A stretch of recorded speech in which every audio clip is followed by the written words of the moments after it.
What's up, guys? We're back. My name is Spencer. I'm Austin. Today on episode 4, we got a tire overview. How did we get here? We're going to recap Las Vegas and who stood out to us, as well as I'm going to bring up some bets for Phoenix, and that's going to roll into our predictions. And then, of course, we're going to close with our stupid question, and this is Drop the Green.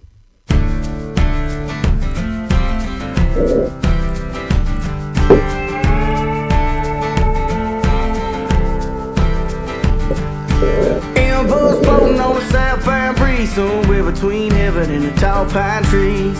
Hard land, I'm missing you.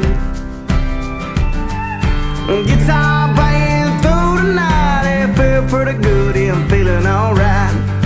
Good as one for the price of two. It's been a long time gone since the truth's been told, and I've seen my head cut us low. Come on, save my soul with a ball guitar and a honky tonk crowd.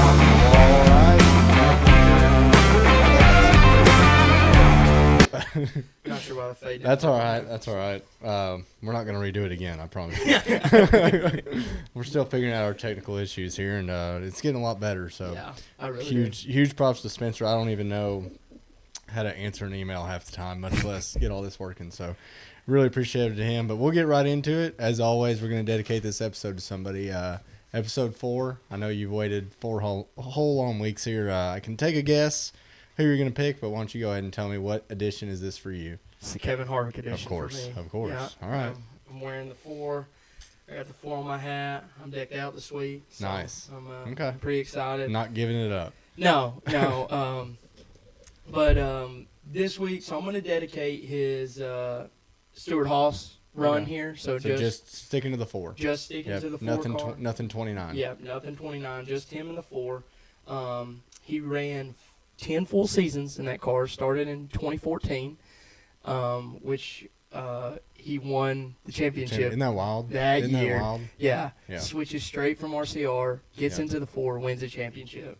And then a couple other things I want to talk about, and then I'll get in to my favorite memory of that. But so he won 37 races in that 10-year span, which I mean, that's probably not the highest in a 10-year span, but that's a lot. It's got to be up there. It's up there. gotta I be mean, up there. that's a lot. So, I mean, that's a full season of races. He won, of course, the championship. And then the other thing I have is in that 10-year span, he didn't finish worse than 15th in the playoffs. Or, like, 15th in points. Right. Yeah. Made the playoffs every year. Every Yeah. year that they did that. Which I think is crazy because you look at some of these guys that have retired. Jimmy Johnson, right? Yeah. 7-time champion, couldn't make the playoffs No. towards the end. I mean, even Kevin this past year, 23, Mm-hmm. didn't win a race but pointed his way in. Yes. And one of the highest, we're all this parity we've got next gen, still was able to point his way in without a win. So. Yeah. Out of those 10 seasons, 7 of those years, he was top 5 in points. Yeah. So that's just another stat that kind of blew my mind, like how good over that span that he was for that long. And then the last thing I'll say, and then we can move on from him, is my favorite memory from him was in 2020. I got to see him win a race at Nice. Bristol. That's awesome. At the night race. That's awesome. Not only I got to see, that was one of I think like my second or third ever race I had been to at that point, really. And my dad got to go. It was his very first race, and so we both went, and we got to see him win at Bristol That in is so 2020, awesome. the night Yeah. race. So that was an amazing experience that I had there. I was actually, when I was preparing for this, I went through my Snapchat and was rolling through those memories of the videos, Yeah. and just seeing this burnout, it was Kyle Larson-esque. Yeah, I yeah. mean, I that bet. burnout I right bet. there was all the way down the front stretch from turn 2 to or turn 1 to turn 4. I mean, Yeah, he was just roasted roasted it, him. yeah. So, It's yeah, it's crazy those guys kind of unrelated, but like there's many drivers that just it's the Bristol night race to talk Yeah. about. Even 2021 when Chase absolutely screwed over Harvick. Oh my God. We're not I even mean, gonna yeah, get- I didn't want to bring that up, but You can't. even in his post-race interview, he's like, we're racing for the freaking lead at Bristol night race or something like that. That's such a big it's a very, very important race to these guys. I wish it was considered a crown jewel. It was.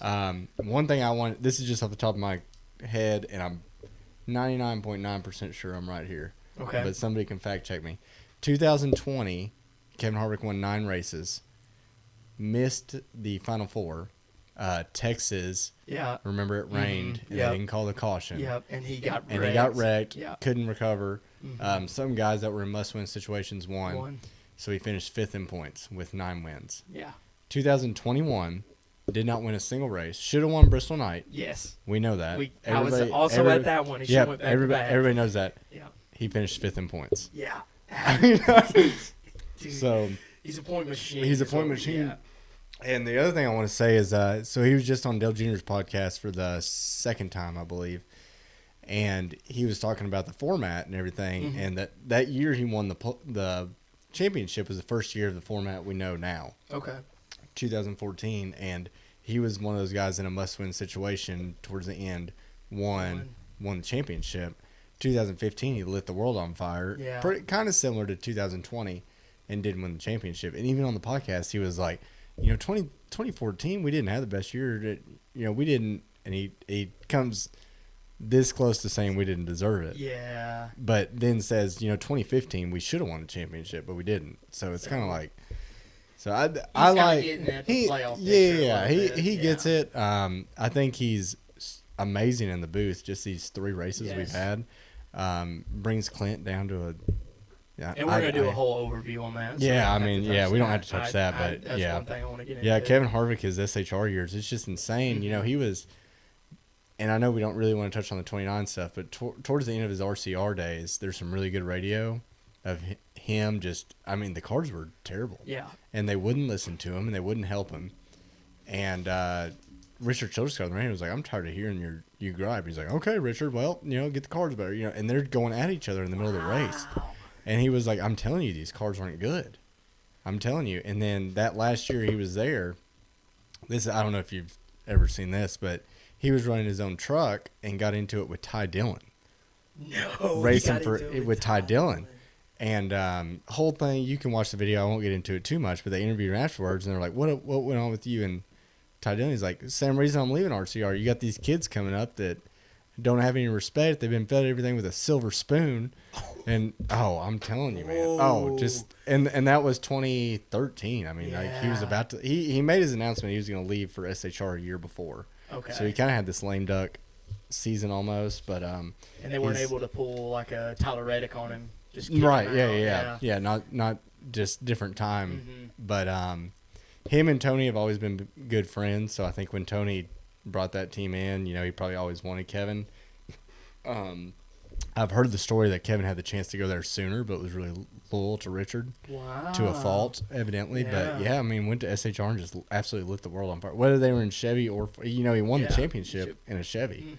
And then they went to Ford and he won 9 races that year in 2020. So killed it.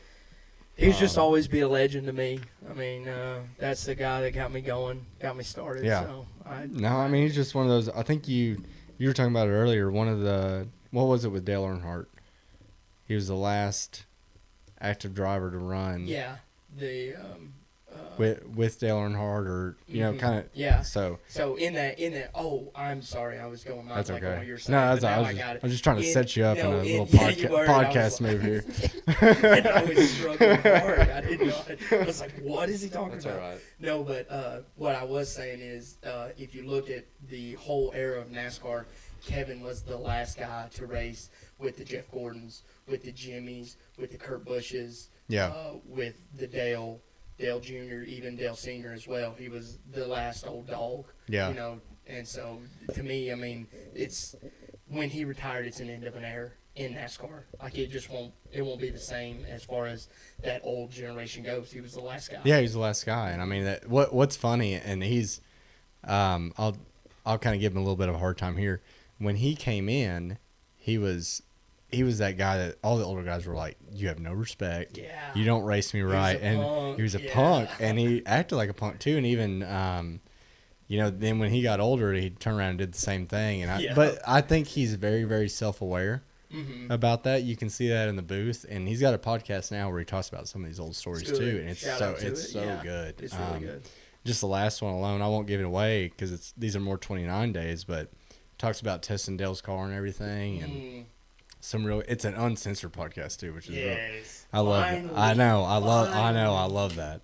So, but yeah, okay. Well, episode 4, you're gonna do SHR Harvick. Yep. SHR We're Harvick. making that distinction because I can guess when we get Do I to. have enough on the table? I can get, but you as a new fan, when you get to the 29 years, you're probably gonna have to do a little digging, and I think I'll do a that'll little be. digging. But I mean, if we're being honest, that's a lot of the races that if we're going back and watching, I've watched a lot of his. That's what highlights I'm in saying. the Like car, it'll probably be so- cool to you. Yeah, too. it will You know, be. you'll probably pick up a few little nuggets you didn't know before. Yeah, so for sure. that's what's cool about getting into it late. I mean, you have so much stuff that is Yes. brand new to you. Yeah. But okay, well, I'm gonna move on to me, of course. So number 4, I'm gonna have you pull up a picture real Yeah. quick. Pull it up. I just the number 4 wasn't super popular the older I got, but we've got the number 4 Kodak car here. And in the time I was watching this car wasn't very good, but there's a lot of different drivers driving it. I had this old poster as a kid, and this is kind of this is kind of a long story, but it was a Winston poster. So the All-Star race used to be called the Winston, and it said when the green flag drops, kind of where I got the name there. When the green flag drops, the bull stops, Okay. which is kind of cool. You know, when a bull sees red, it goes. Yeah. So kind of a, That is I always thought that was cool. And it had every driver that was in the Winston on it, just standing there in their fire suit with their helmets. And it was an old poster. I mean, it was old. It predated me for sure. But when I was little, anytime we had a guest that came over to the house, I'd go and I'd be like, "That's who this is. That's who this is." And I had no clue, but I knew who every driver was. Yeah. And Sterling Marlin was on there in the Kodak car. Okay. So he drove the Kodak 4 car, but let's back up a little bit and just talk about this. My episode 4 is going to be dedicated to Morgan McClure Motorsports, which is who owned this 4 car here, because they had 1 million drivers. 1 million drivers, kind of a tumultuous story, but a story of success too. So 2 guys, Larry McClure and Tim Morgan. As you know, I'm going to go into some history That's here. fine. So Hit me with it. constructive Yeah, criticism has been to keep this short, and I will. But Morgan McClure Motorsports was around for 28 years, from 1983 to 2012. Wow. So, like I said, they really only had, out of this big, of the time they were around, the success was about this big. Okay. But it was there. So, And this is just a 1-car team? it was a 1 car. So, for a couple years, they had the 4 and the 04. Okay. But mostly, you know, if you ask anybody, it's a 1 car team. Yeah. I mean, that's mainly what it was.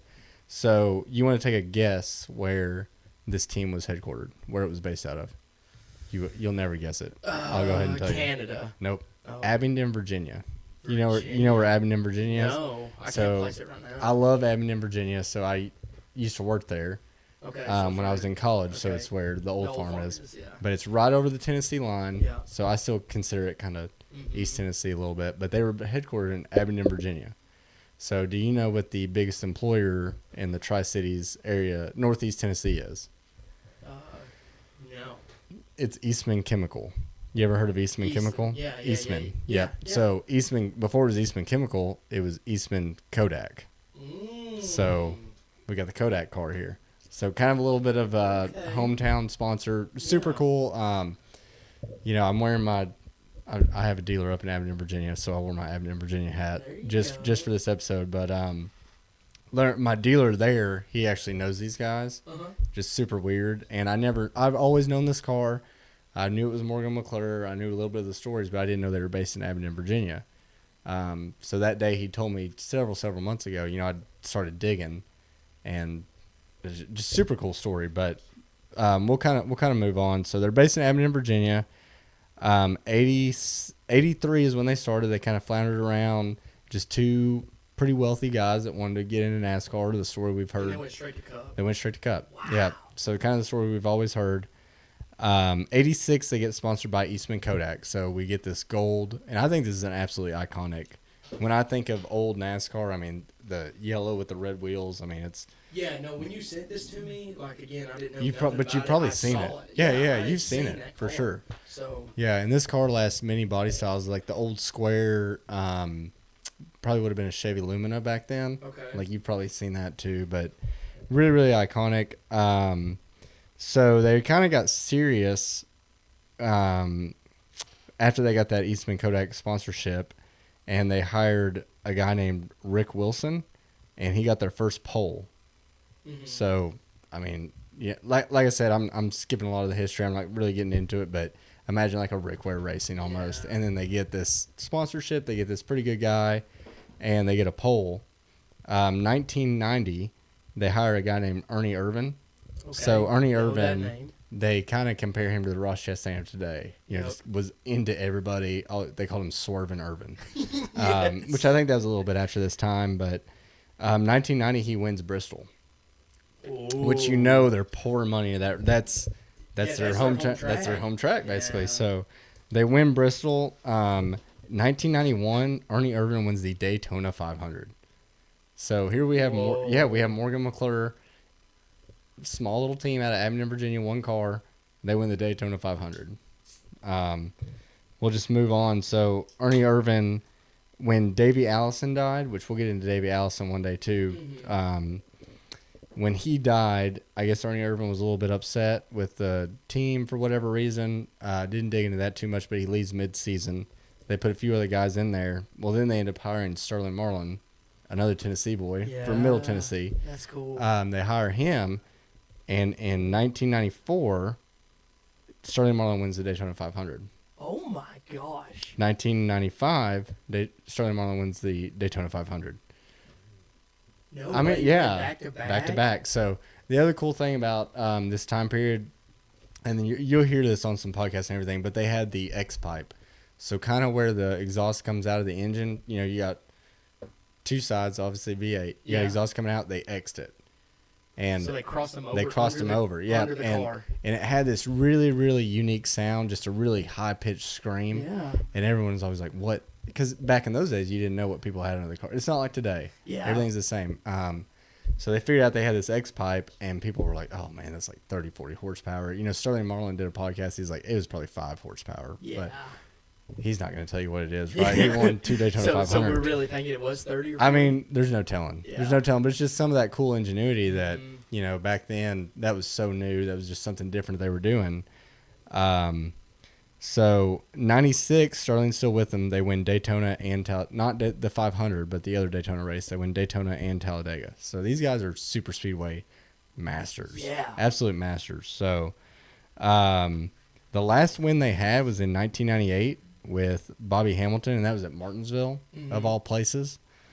That's so off. Yeah, of so what- off. So I don't know too much about Bobby Hamilton. I remember him from being a kid. You know, he might have been a little short track ace. Knew some Because setups. they were clearly building some pretty fast cars. Yeah, they were building Yeah. fast cars, and you know, you get someone that comes from the short track realm. You know, they probably know a good setup to throw in there. Yeah. And you know, I didn't dig into too much of who they had on the team either, but that was their last win in '98. Like I said, they closed the doors in 2012, so you can kind of see the writing on the wall of where it went. Kodak left in 2004. There's stories, and y'all can dig into it. There's stories of lawsuits. Larry McClure like facing prison time and stuff like that. Just crazy stuff. One cool little story that I read just in my short doing research here, when Ryan Newman came to Stewart Haas Racing, he was there. He was the second car before Kevin. Yes. He ran the 39, Mhm. and that was his midget number. Yeah. Because he ran midgets. And I always thought, okay, he just wanted 39. Well, evidently they had asked for the number 4, because 14 for Tony Yeah. and 4. Yeah. Excuse me. So, evidently Morgan McClure said, we're not going to give you that number. There's a lot of blood, sweat, and tears behind that number. Damn. They're like, Okay. okay, you know, whatever you say. Flash forward, they just keep having legal troubles, multiple drivers, partial schedules, starting when they can, getting money together when they can. Their last race was in 2009. The last race they completed was in 2009 with Scott Wimmer, and it was at Bristol, of course. Yeah. You know, we're going to stay local, and they finished 29th. They DNQ'd the next year at Bristol. Damn. And then Casey Kane ended up, and it was a little bit of this is another crazy story. He had a little bit of a gap year between Evernham/Petty, where he was at. He was signed to Hendrick, but they were waiting on a deal to go through, so they put him at Red Bull Racing, and he ran the number 4. And evidently they were cool with it. You know, they were probably checked out by the, you know, you get in any recognition they could get. Well, you get up to your eyeballs in lawsuits, you probably forget about the blood, sweat, and tears. You just let somebody have it. So, that's kind of my really, really short history. Like I said, trying to keep it a little bit brief. But yeah, when I think of the 4, you know, obviously I think of Kevin too. Yeah. You know, I watched Kevin a lot and just absolutely dominate in that 4 car. But this gold Kodak with a red 4 and this like rainbow stripe here. Yeah. I mean, it's iconic to me. That's when I think old school NASCAR. This is probably like top 10. Do you know offhand what is that, like a Gen 3 car? Is that a Gen? Oof, of course you that. That's probably Gen 3, I would think. 3? Yeah, it doesn't. Almost has that Gen 4 style, but not the spoiler or quite the. Yeah, and I think this is probably like a show car or something too, where it doesn't have the spoiler, but the shortness of it kind of makes me think. But it is a Monte Carlo, isn't it? Yeah.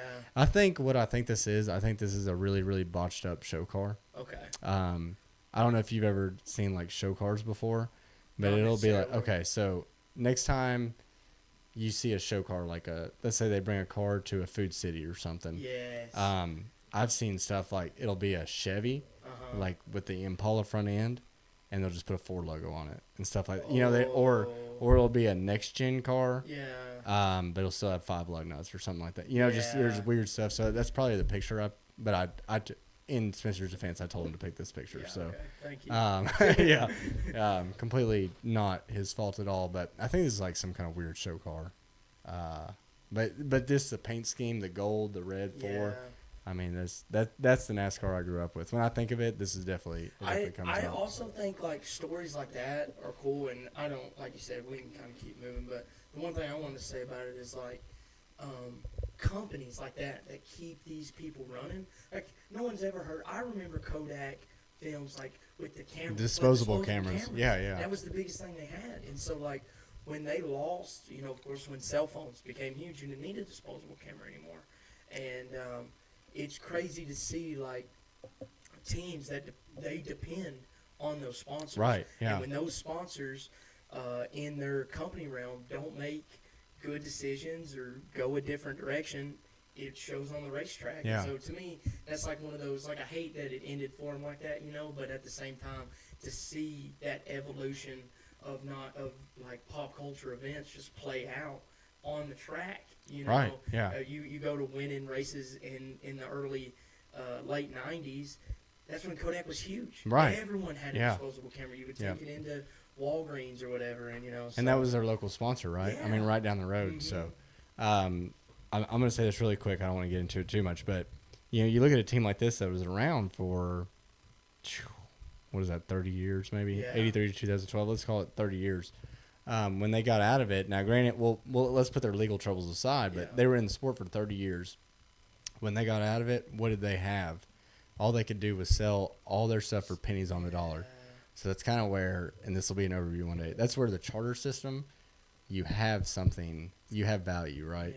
Yeah. So you hate to see, you own that number. you own that guaranteed spot in the sport. So the people that hate charters, you know, you got to think of the Morgan McClutters, the Junior Johnson and Associates, these people that didn't have the money or didn't want to spend the money to continue in the sport. So when they got out, instead of selling their spot in the sport and having that value, they had to sell all this stuff for pennies on the dollar. Yeah, they got screwed. Right? But that was the model back then. So, but it was also a different time where you could put a team together, hire the right people, and win the Daytona 500 3 times. Yeah. So it's kind of a toss-up of, you know, that was cool about the old days, but at the same time, they absolutely got hosed when they got out of it. So we'll kind of end it there, but I love this car. But yeah, you can get off because now it's annoying me that it's like a show. I can't even tell what generation it is. Maybe I'm just stupid. But so yeah, episode 4, we're gonna do the SHR Kevin Harvick and Morgan McClure Motorsports edition. We're gonna jump right into it. So this week for an overview, I texted you. We've got a handful of overviews we want to do. Yeah, but we're trying to save them. We're trying to save them, exactly. To just, get you guys involved and really to get our tech and audio really worked out to where we're way more consistent. We've tried to get really more consistent these past 2 weeks. And so just stuff like that and just stuff that we think you guys would find interesting. But we also kind of know that they're hard to watch sometimes, So Exactly, yeah. We just don't want to ruin good conversation with bad audio or bad tech. So, but also that's not disqualifying the overviews that we've had either. I feel like they were good. I feel like they've been good, Yeah. but I felt like this was a perfect week. You texted me and said, let's get into tires. Yes. So I'm going to once again go into some history. Before I bore y'all with that, I kind of just want to pick your brain on what's your overview of tires? Where do you want to go with this, and kind of why do you want to talk about it? Yeah, the big thing to tires to me was when I felt like tires meant everything. In 2017, tires were everything. Yeah. Like, no matter how fast your car was, you were trying, your goal was, it's not even like Darlington or Atlanta that we know is especially bad on tires.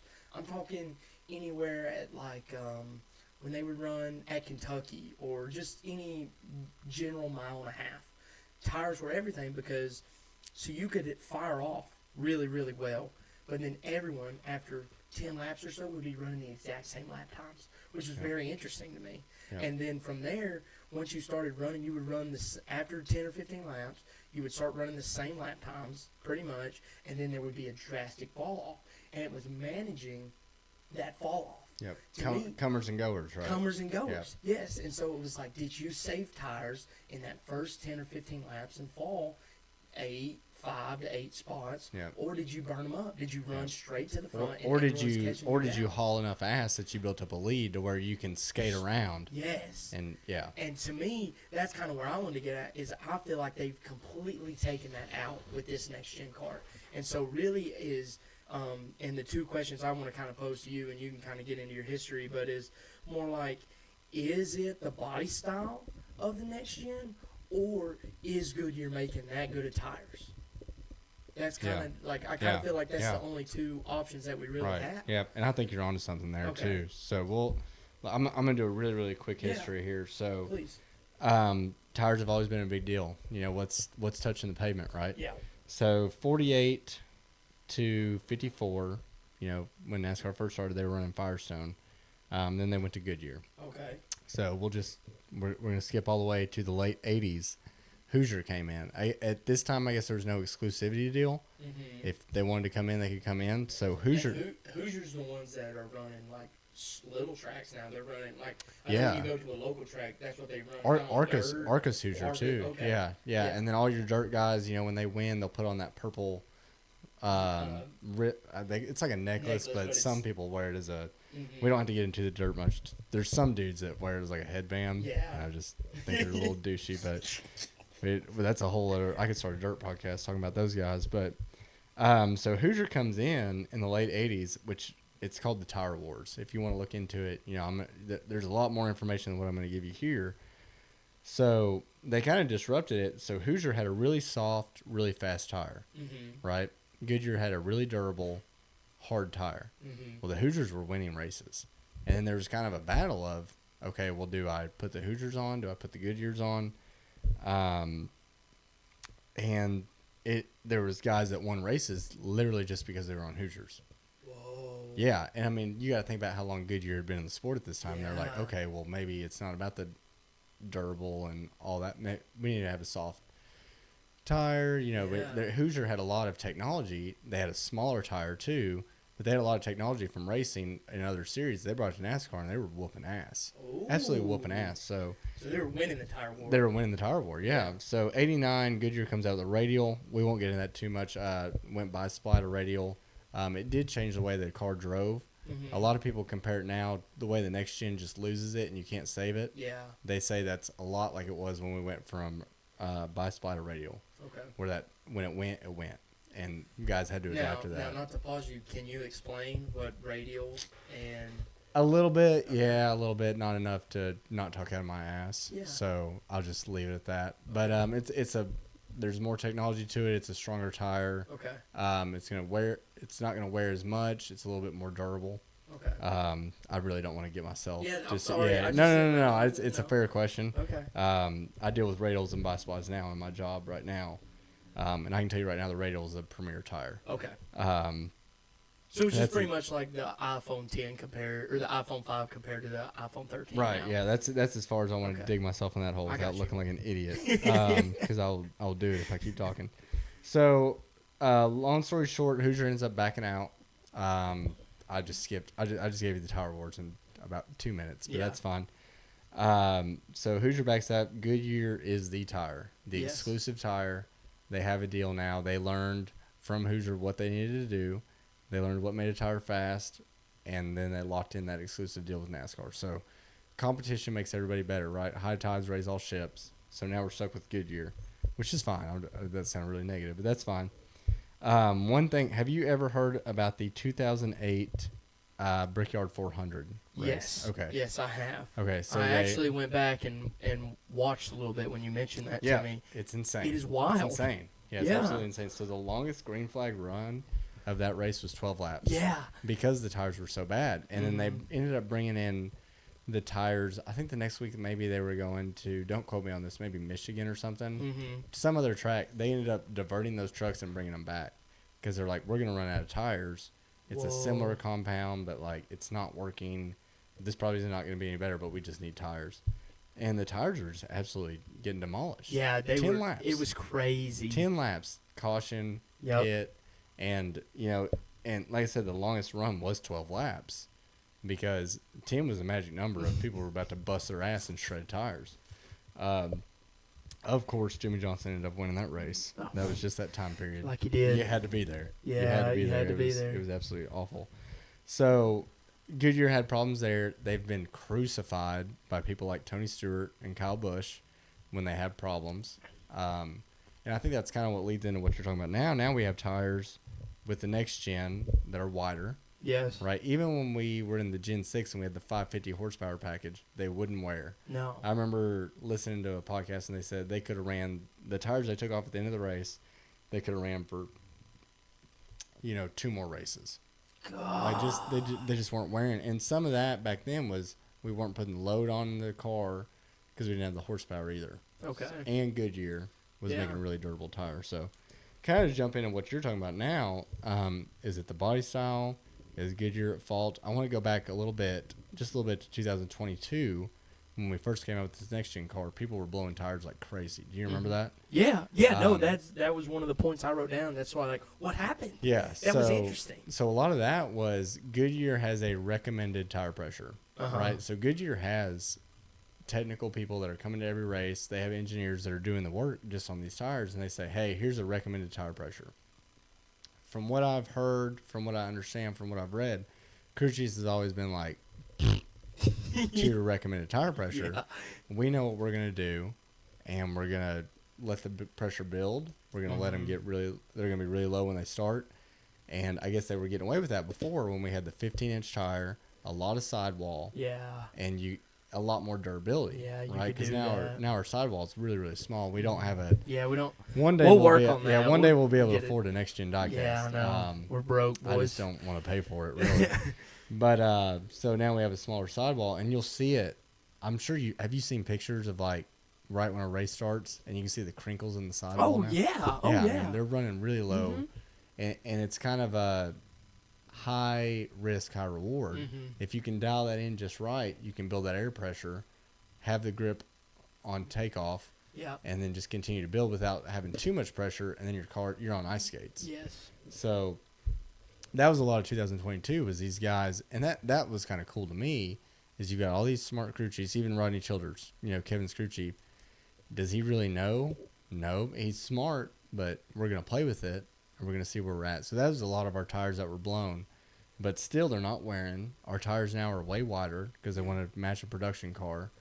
And then we talked a little bit about this in episode 1 if y'all listen, but I personally think that Goodyear doesn't want a tire that blows out or wears because they think in their mind that reflects to the consumer. Well, they're talking about, they can only run 20 laps at Darlington and the tires wear out. I don't want to buy a Goodyear tire. Yeah.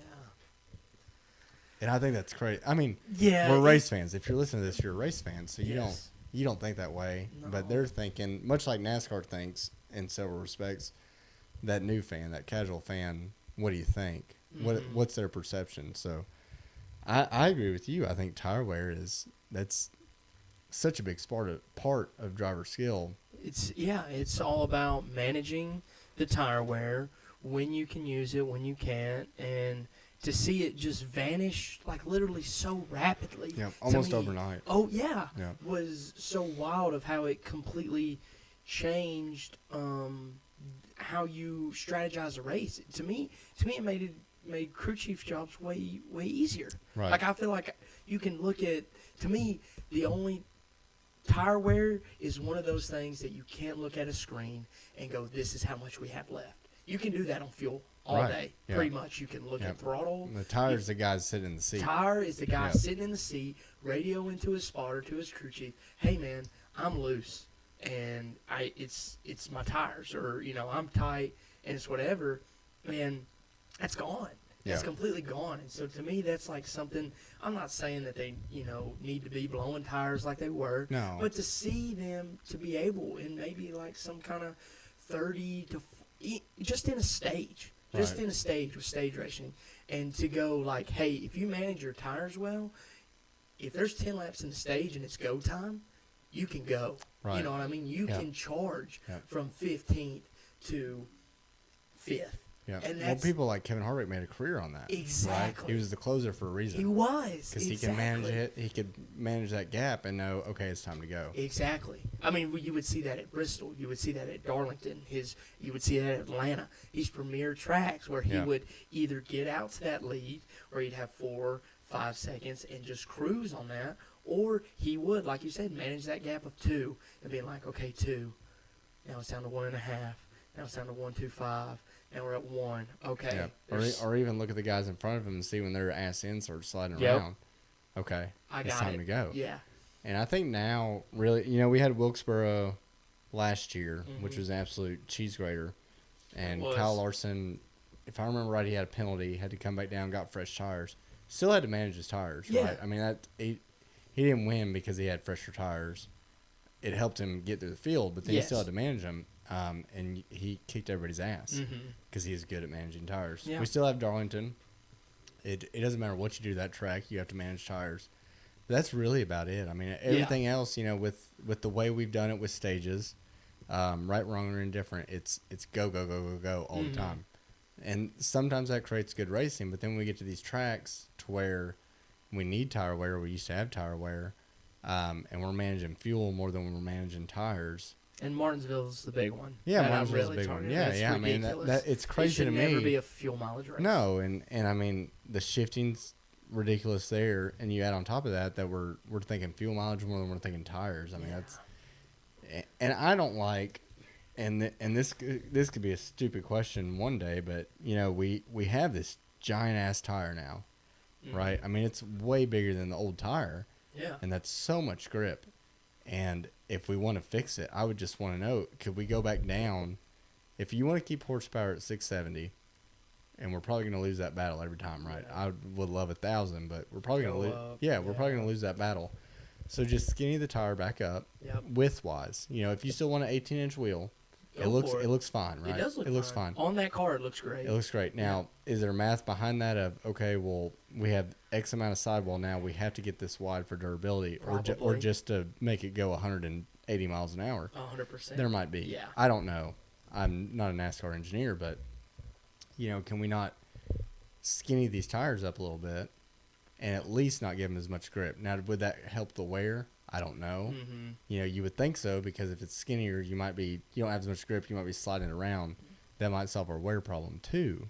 But now we just have so much grip because the tires, and that's not necessarily a tire thing, it's a wheel thing. Yeah. Our wheels are so wide. Mhm. But yeah, if we're going to keep the wheels wide, I'm like you.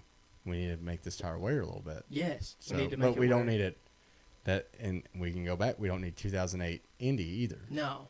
So No, I mean- and that's where I'm telling you, that's where Goodyear's coming from. Is they don't want Yeah, that. They don't want that. They don't want that again, and you can't blame them. That was a disaster. I mean, you talk about, even race fans were like, "What the fuck, Goodyear? Can you Yeah. not make a tire?" Yeah. So they're in a tricky spot. And that also, and we can kind of move on if you want to, but that gets back into like PJ1 days. Like Right. people don't even like they were putting stuff on the track to grip more, Right. to grip it more, and it's like if they did that now, Yeah. oh well, my well, they still do gosh. that. I mean, if you look at Bristol, and part of that is, I put more of that on reconfigurations than the tires. Okay. So like Bristol used to be one lane. It was asphalt, one Yeah. lane. Bottom. The only way to pass was to move somebody out of the way. Yeah. Um, Get to their rear once end again, in the not corner. not tire related, but you cannot move anybody out of the way in this next gen car No. because it's so durable. You have so much grip. If you go back and look at Darlington, Joe Logano, Willie B, we talked about the Yes. other week. Was that race? Yeah, I mean, he had to absolutely murder him. Yes. And not even get him loose, but just to give him so much speed that he went into the wall. Mhm. But even before we had this car, they switched Bristol to progressive banking with concrete. Mhm. And what that did was made the top dominant. Yeah. Now, I still think that's cool. It is cool. But what they wanted was the option to run the bottom and run the top. So they PJ1 the bottom, and they still do this today, to where you have more grip on the bottom with that PJ1, but you can also run the top. Which is preferred. So it's creating two lines. for Creating us. two lines, yeah. Yeah. And then, you wear out that PJ1 or you rubber up the top, then the middle groove comes in. I think New Bristol's great. And, Yeah, no, they. I mean, Bristol's always put on a show, Yeah. but it's still really good now. Well, I mean, you talk to people, and I do it all the time, my old job and my new job, that are from that area, and they're like, they run Bristol. yeah. That's another overview. Yeah. Well, maybe we'll do that Bristol overview on Bristol weekend when we're Okay. going. But I just don't. Yeah, not really tire related, so I won't bitch too much. But yeah, I think we have some room to improve on tires. I think they need to wear. I think you're spot on. Is it the body style? Is it Goodyear's fault? I think you've hit two nails on the head there. Okay, I just think to it's- make sure both. I think that's my personal opinion. I Yeah. think a lot of it is the body style. We wanted that wider wheel to be Mhm. production, and then Goodyear just doesn't want to. I'm sure they have nightmares about 2008 Brickyard, and I'm sure with the way the sport has went, where it's kind of trended downwards, where the few people that are watching at the time, we're on an increase, right?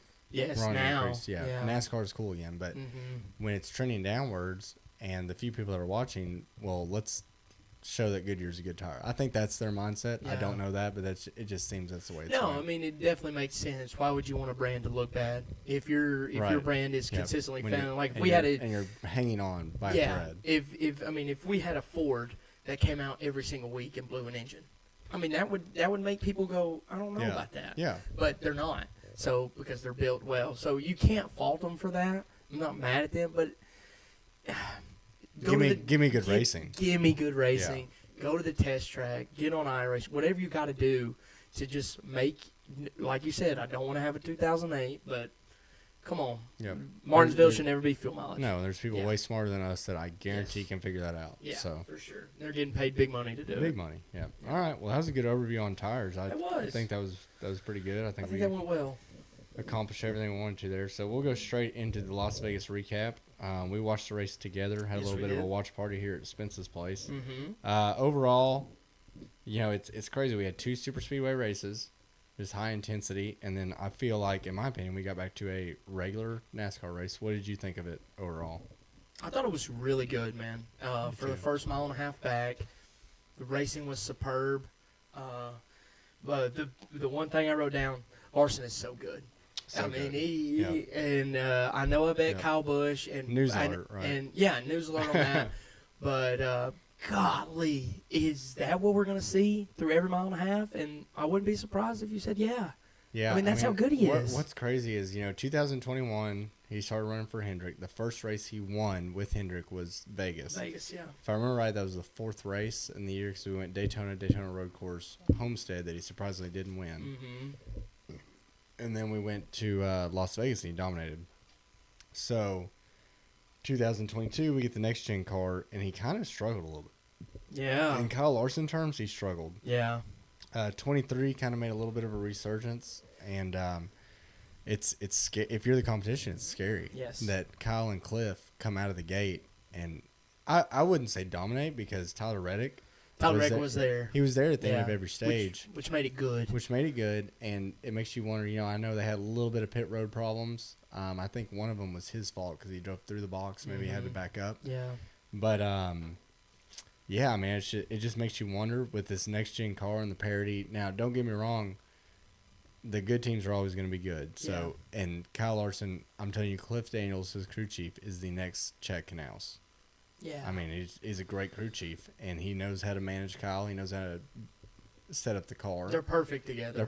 Yeah. So it's scary, really. If you're as a Kyle Larson fan, I hope he wins 30-something races. Yeah. He's not going, but it's scary for the competition. Yeah, I mean, you've circled that car already, and you probably circled it at Daytona. That's the car that you're going to have to battle to win races at these mile and a halves. At anything less than that, he's that good. So. And he proved it right out of the gate. I mean, I don't think any team expected anything from him in Daytona and Atlanta. No. But they probably thought, here's our first mile and a half. We'll see how that 5 car is, and then he just lays it on them. Yeah. So I thought it was a really good race. I'm super biased. Yeah, I did too, and I know I picked Kyle Busch before the thing, and he had a good race. He did, and that leads me into my next point is why? Why are these guys that are such premier racers having so many penalties? It is, to me, I mean, Ross, again, for the third week in a row, a speeding penalty. And I love Ross to death.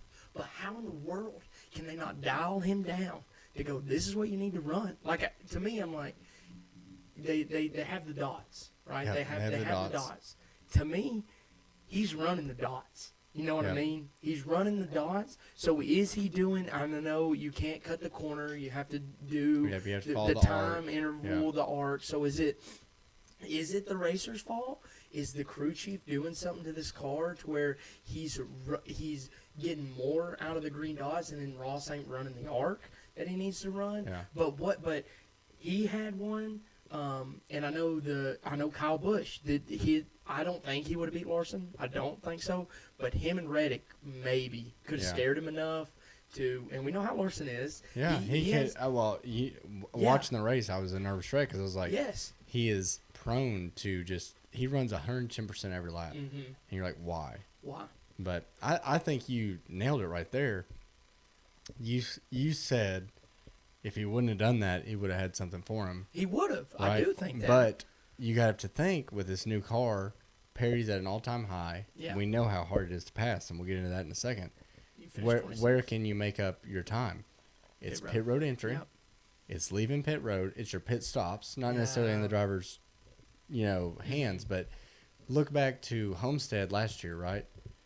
Larson had a better car, and I'm telling you right now, Larson can drive Homestead better than anybody, but he was behind due to track position. So what did he do coming in?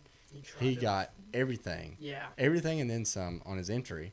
And Blaney, who was leading, who knew if I speed here, I'm screwed because you can't work through the field like you used to. So here's Blaney, way slow. Here's Larson maximizing. Yeah. And it was a wreck. So I think that's what you're seeing there is when you're running 5th to 6th all day, unless there's a late race restart and you can just absolutely dominate or just be an asshole or do what Willie B did. Willie B passed, 8 cars on one? Yeah. Now, granted, there's some people on two tires. Your opportunities to pass are not as abundant as they used to be because the cars are equal, which I think is a good thing. But that's why we see people speeding on pit road. Because they know that. Because that's their opportunity. Yeah, right? That's a good way to look at it. And if you're running 10th, let's say you're running 10th, and this is my opinion. This is just where I'm trying to put my mind in their mindset, right?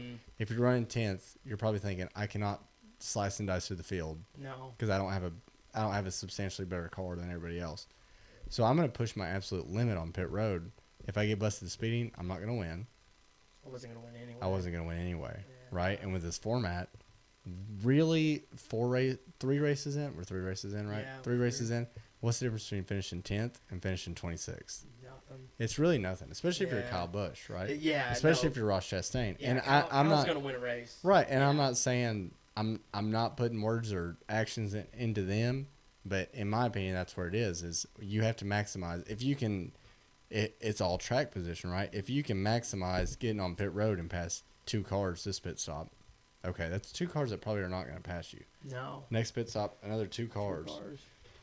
Yeah, it tallies up. I think, and if you can take a step back and look at that and say, okay, that's NASCAR racing, right? Mhm. That's a team sport. That's strategy. That's where we're at now. Yeah. We want the cars equal. We want the drivers to matter. Well, the drivers are mattering, right? Because there is a world where Kyle Busch was this far under pit road speed Yeah. and maximized. Well, what's crazy is his wasn't even a speeding penalty. He was too far in his box. Too far in his box. Okay. Yeah, so Yeah. it was like, oh Yeah. my gosh, Okay. it's just mental. Yeah, and but Ross's was speeding. Yeah, again, Ross was and, speeding, yeah. and so 3 that's weeks kind of in a what row. we're talking about. 3 Yeah. weeks in a row, Yeah. and I listened to his comments on it, and he didn't. It wasn't like he was irritated with it. No, he said, I just need to slow down. Exactly, and well, not just slow down. It's like exactly like you said. He almost made it seem like that's kind of what we have to do now to put ourselves in this position. Granted, they got a 2-tire call, and it worked out perfect for him because we talked about you can't pass. You can't pass. You can't No. pass. So And we say that, and I don't want that to be a blanket statement either, because there are definitely people that work to the field. You know what I mean? Like, you can pass. yeah, But it's really, really hard. It's Especially, hard. And It's hard. there's a big disparity between, maybe the top 3 people, and if you start 20th, if you're a really good driver like William Byron that gets a penalty, or Yeah. he didn't get a penalty, I'm sorry, he got that giant ass trash bag yeah. on his car. Yeah. He still worked his way up. He finished 10th, if I remember right. Mhm. You can pass, right? Yeah. You can pass. There's still a disparity of talent in the field. But I think we're on the right track. Does the car need tweaks? Do we need things to do? Yes, Mhm. for sure. But we want to see the best drivers Yeah. win the race. Yeah. We want to see the best drivers be able to get through the field. So And it just hurts when you bet on Kyle Busch and you Right.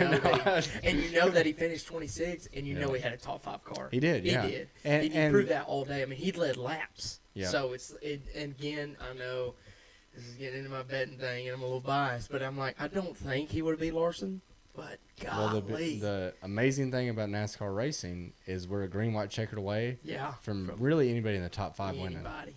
So, and hey, I'll bitch about it when we get green, white checkers. But if you're Kyle Busch and you're running 5th, and we get 3 green, white checkers, and you end up winning, yeah. you probably are not going to bitch about it. No. So, no.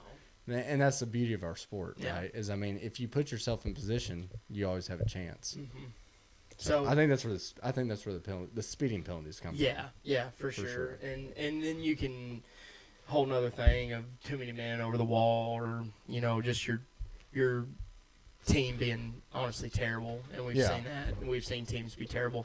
Tyler Reddick, Bubba Wallace, Yeah, clear I mean, examples and of their team so- being awful throughout their entire career at Right. 23-11. Yeah, and you can listen to Denny talk about it and why they are, they were feeding off JGR. You're always going to get subpar, not subpar. These guys are still amazing athletes, Yeah. right? We aren't out there changing. No, things. we're not. But when you have athletes of that caliber, it's just like the drivers. If you're this much off, it's night and day. Yes. Right. Yeah.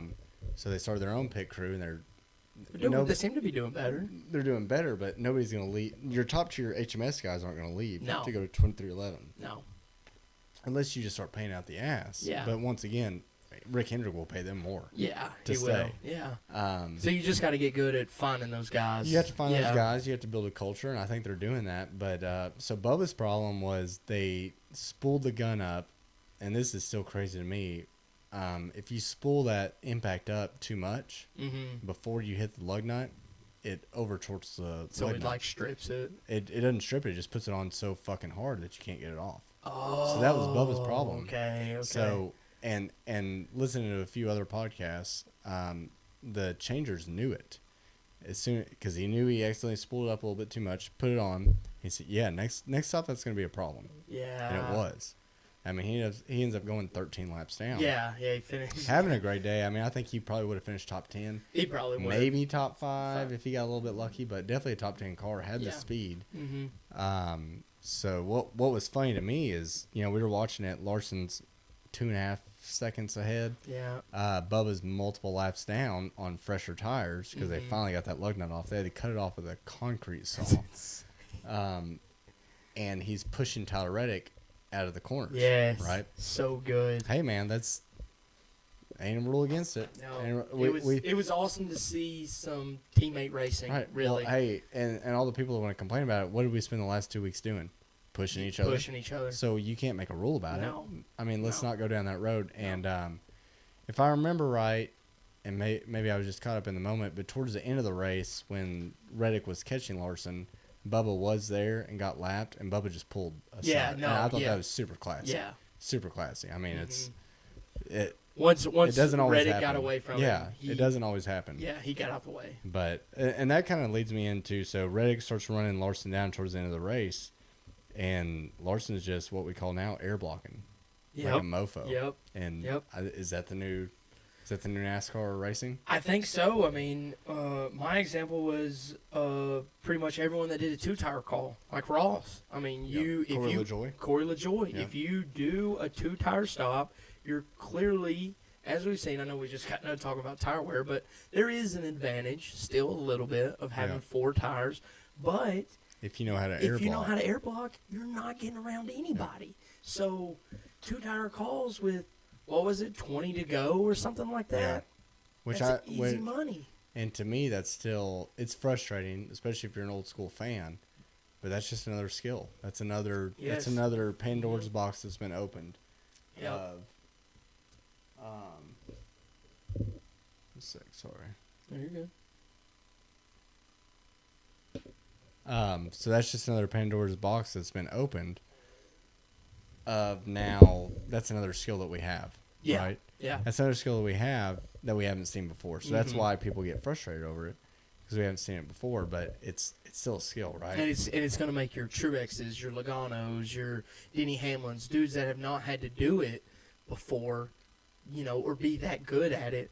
These guys like Corey, like Ross, like probably even Josh or Noah Gregston, these guys that have been in this car, they don't know how the old No. ones drove. They're used to this one. They're used to this one. They're Yeah. used to this one, so they're just manipulating it. They're Yeah. throwing it anywhere they want. They're figuring out, hey, I can go up here, and he ain't getting no speed on me, no matter where he runs. If I run high in the corner and he runs low, I'm fine. Yeah. And I think you saw that perfectly with Larson, because Yeah. Reddick was ripping the top. Mm-hmm. And I think he was ripping the top because that's not where Larson was. Yes. And whether it was faster or not, that's just not where Larson was. But he was tracking him down a little bit. I don't think he could have passed him No, I don't think so either. from the top. So going into the last laps, Larson starts running the middle. Mm-hmm. And he knows that off exit, he can slide up, air Yes. block, and it's almost a brick wall. It's It's a air, huge but it's a advantage. brick wall Yeah. of you can't pass me. Mm-hmm. And what I really want fans to know is that was such a chess game of, okay, Larson's going low, and I think he almost faked Reddick out on the last lap there, because Reddick went low where he was going high, and it's almost like Larson peaked high, like maybe Reddick thought, okay, he's gonna block me going high, Yeah. so I'll go low, and he tricked Reddick, Larson did, into thinking he was gonna go high, so Reddick went low and Larson stayed low. Yeah. Because in Reddick's mind, he's like, there's no way. Yeah. There's no way he keeps going low. Mhm. And he did. So that's the chess game of it that I think is not appreciated No, and not it's really looked at, but definitely it's there. And I'm telling you, if air blocking the side, if Reddick really had a better line and Reddick had a better car, he could have passed him. not. Yeah. But it just wasn't in the cards. Either way, we still got a pretty decently close finish. Oh, yeah. I mean, so, it was right there. They weren't side by side or nothing. no, but we didn't expect him to be. No, we expect him didn't. to We be. didn't expect them to be. So, after all that, what would you rate this race 1 to 10? So I'll 10 take, being yeah, the best race we've seen all year. I'll take my bias aside because Larson won, right? Yeah. And that's amazing to me. I wish he'd win every race. But for a mile and a half, I'm going to have several factors in here. For a mile and a half, what we saw at the end, there was comers and Yeah, goers. William yeah. Byron came up to the field. Mhm. Kyle Busch came to the field. Carson Hocevar came to the field. Wild. We'll talk Yeah. about him in a second. But, I put it at an 8. Was it? Okay. Will I remember this probably in a couple years, maybe not. Maybe I'll remember Tyler Reddick coming on towards the end. Yeah. But for a mile and a half, I don't want a barn burner every weekend because then you don't appreciate it. That's true. You know what I mean? Yeah. So I rated it at 7.2. okay, so you're like Dave Portnoy. Yeah, I was kind of Okay. Dave Portnoy. So I had a rookie score. Yeah, a rookie score. 7.2. Just because I felt like it was an 8, but it was our first mile and a half. Right. So I feel like these teams know what that 5 car can do now, and they're only going to get better. Yeah. They're only going to get better. Not saying that Larson's going to start losing races, but I definitely think the Tyler Reddicks, the Ross Chastains, the Denny Hamlins, even the Toyotas kind of finally came on a little bit. Yeah. You know, so those guys, they're going to improve their car. They have to. They Yeah. have to. They know they're going to be chasing.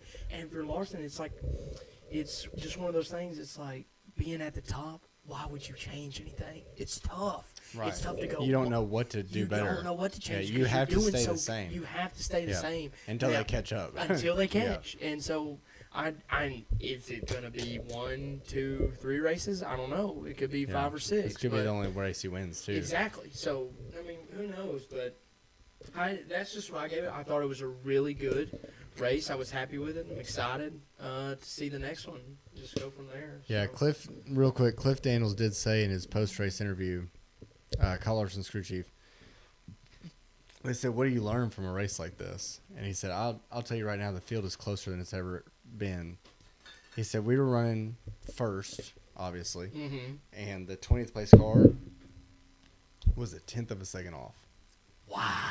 And I mean, that's insane. That is. So he said, and he did say, whether they know what to do or not, he said, we have to go to work. Yeah. Which is a wild. You think after a race like that, you win stage 1, 2, and you win the race. You're Yeah. like, we got cruise control, right? Mhm. In the old days, probably, Yeah. probably cruise control. But yeah, I mean, even he notices. He's like, we don't know. Like you Yeah. said, you have to keep it pretty much the same because it Might worked, tweak a little bit. right? But you don't want to go too far. You're not taking big swings You're like not Denny taking Hamlin big- is no. or Ross is. No, no. They were going to lose anyway. Right. They're just So you swinging take for a the big fence. swing, yeah.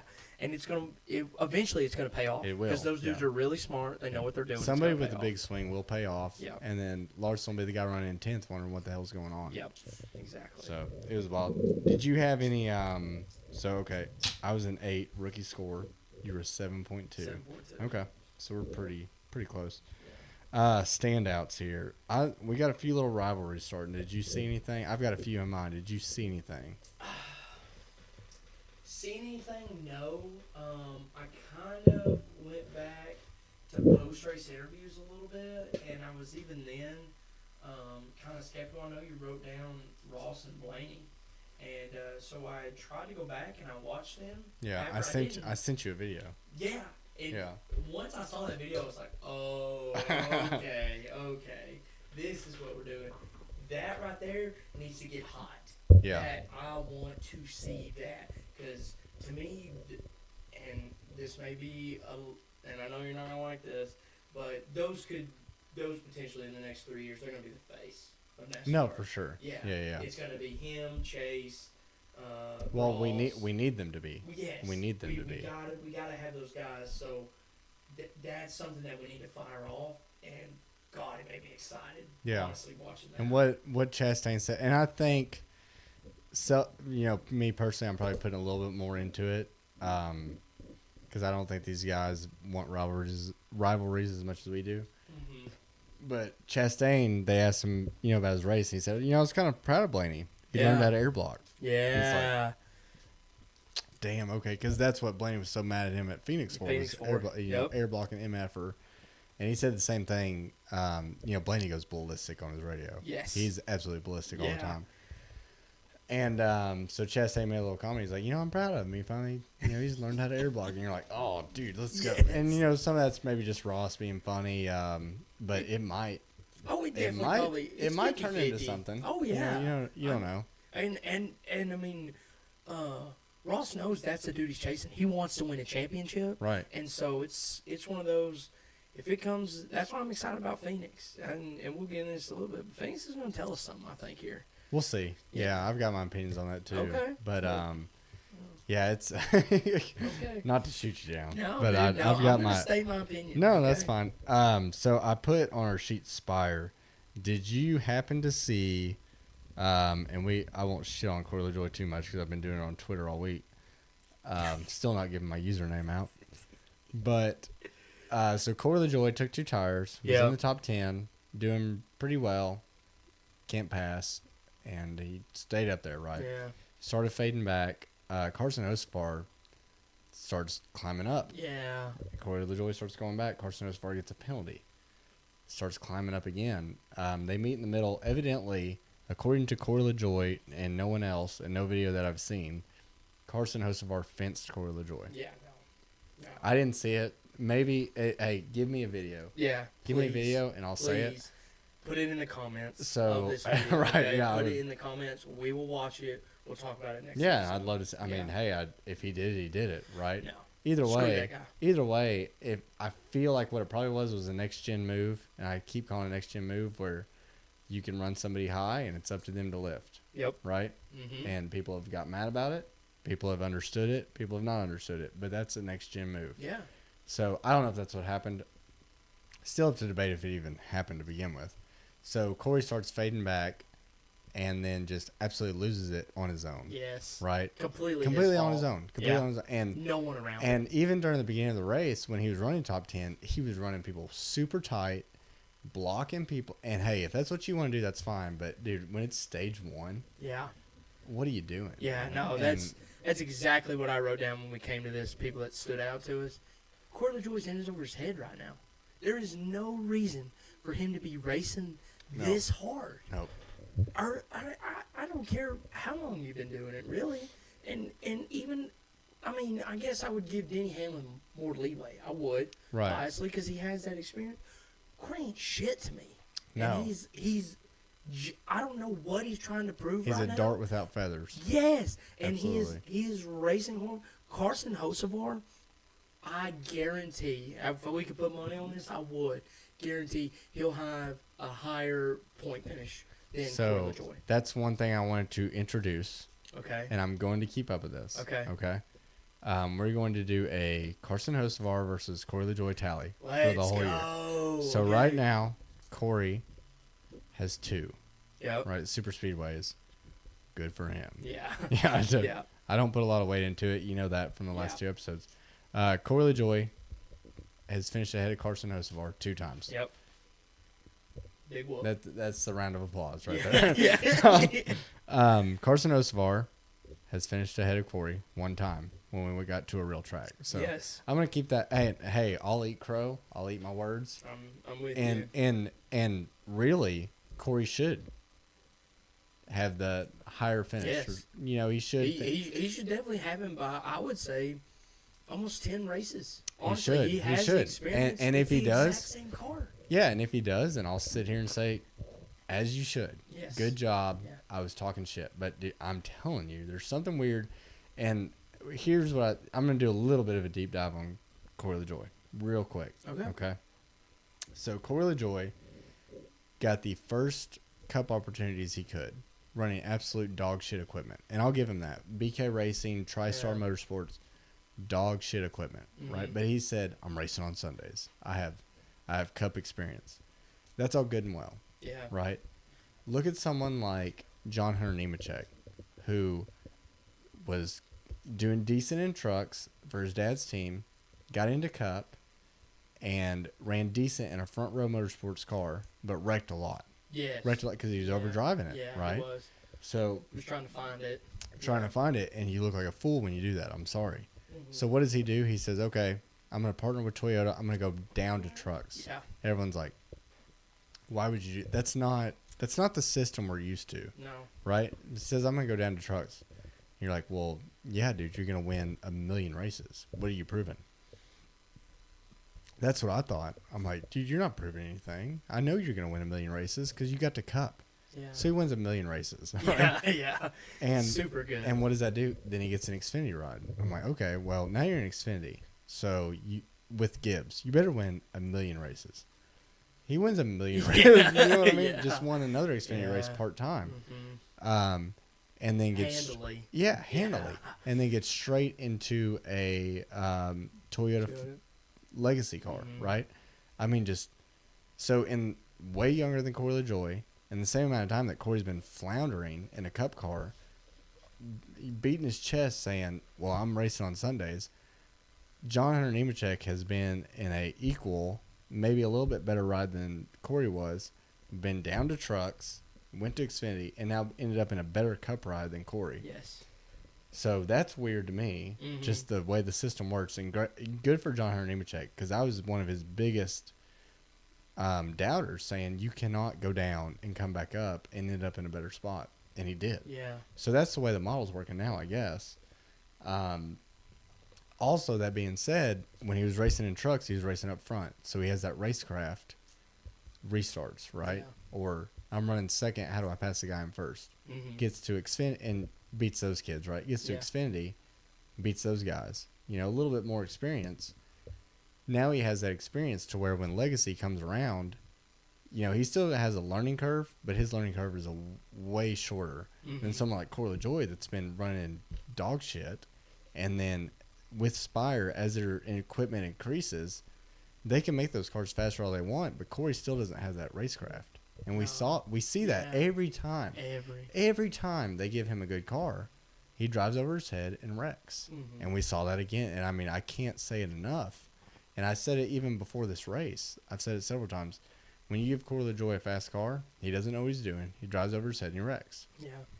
This isn't K&N. This isn't Orca, where you have a cheated up car and you win by 2-3 seconds. You know, it's not. That's not what it is anymore. So, I think that's a little bit of a, you know, kind of inside baseball is what I'll say, is you have to have that racecraft of restarts, running up front, and being around. You're not around the Ricky Stenhouses anymore. You're around the Kyle Larsons. Yes. And that's a huge difference. It is huge difference. And I know I'll make this comparison as we keep doing these, but you can tell that even with me in my iRacing career, when you start running up front with those dudes that are winning the pole, that are running fast laps, you have to get your shit together. I mean, you cannot miss a restart.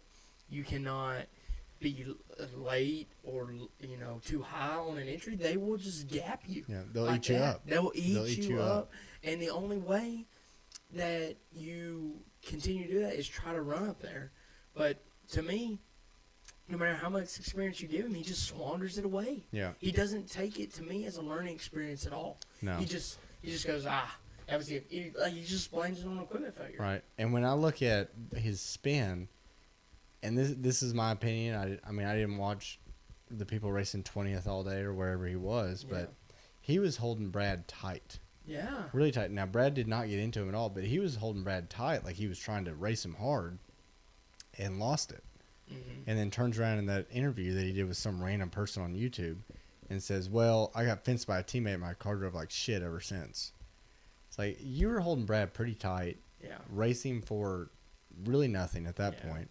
So I don't know what you're doing. Yeah. And then gets on his podcast and doesn't say a word about it. I think, you know, Mr. Transparent, Mr. Tells It Like It Is, didn't say a word about any of that on his podcast, which I thought was weird. Well, that's because he knows who signs his paychecks. Yeah. And the dude that signed his paycheck came in there on Sunday after the race and said, "You're not saying that because that didn't happen." Right. Yeah. Yeah.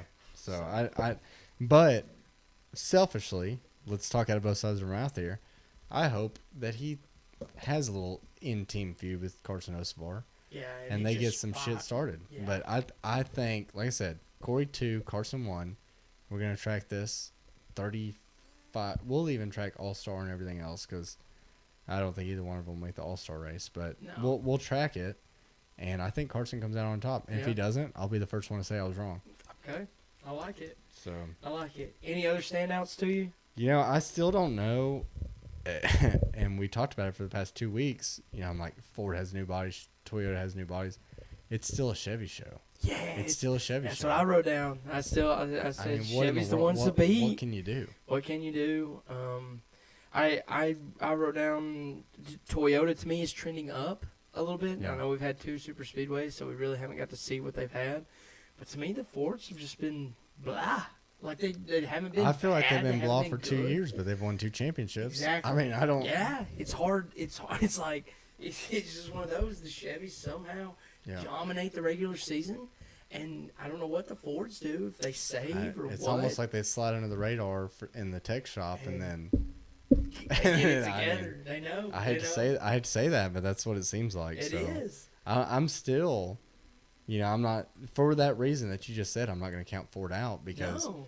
come round 2 or 3 of the playoffs, they're probably going to be hot as can be. Yep. So It'll be Joey. It'll be Blaney. Yeah. It'll be even Brad. Yep. Or I'm still, even though we haven't like mentioned his name at all, Chris Buescher. Yep. That dude Which- was so good. yeah, and well, he was fast this weekend, this Yeah. past weekend too, but had that tire come off. Yep. Not his fault. Not his fault. Not his fault at all. So- So we'll see how that goes. I think there's a lot to know.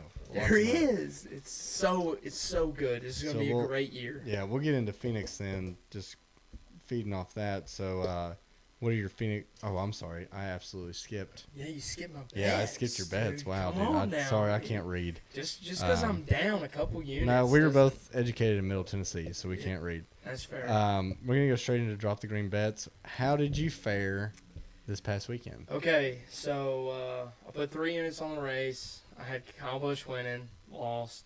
I had Reddick versus Bowman, easy win. I Right. told you guys that was Right. free money. Yeah. I should have put more on that one.